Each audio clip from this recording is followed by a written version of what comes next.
ఈరోజు మనం ముల్లంకాయ కర్రీ ఎలా ఉండాలంటే ఫస్ట్ పోపులు వేసుకొని ధనియాల పొడి వేసుకొని నెక్స్ట్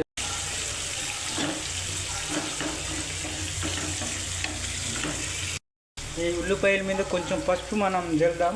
కొంచెం పసుపు అయితే వేసాను, ఇది మొత్తానికి కలిసింది. ఈ పసుపు వేయడం వల్ల ఈ ఉల్లిపాయలు అనేవి బాగా మాడాలి. నాకు వంట రాదు, కానీ వంట చేస్తున్నా, అదే నేర్చుకుంటున్నా. అంటే ఇప్పుడు మనం వంట నేర్చుకుంటే ఫ్యూచర్లో మనకి ఏమైనా ఉపయోగపడుతుంది కదా. మన ఆవిడ ఒకేలా ప్రెగ్నెంట్ అవుతే మనమే వంట ఉండాలి. చికెన్ ఓకే, నేనైతే టమాటాలు అయితే వేసాను. ఈ టమాటాలు అనేవి బాగా ఉడికి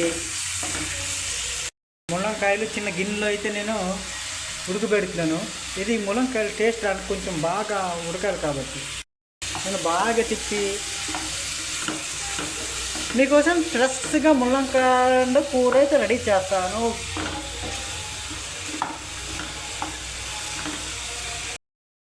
ఈ వేడి టమాటా జ్యూస్లో మనం ఈ ముల్లంకాయలు ఉడుకుతున్న ముల్లంకాయలు ఇందులో వేయాలి. ఈ ఉడుకుతున్న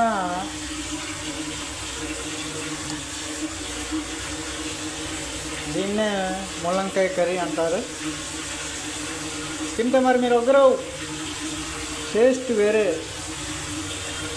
దానిలో ముల్లంకాయలు ఉన్న గుజ్జుని మనం కుడికి వేసుకోవాలి. ఈ గిన్నె మొత్తం పడేవాళ్ళు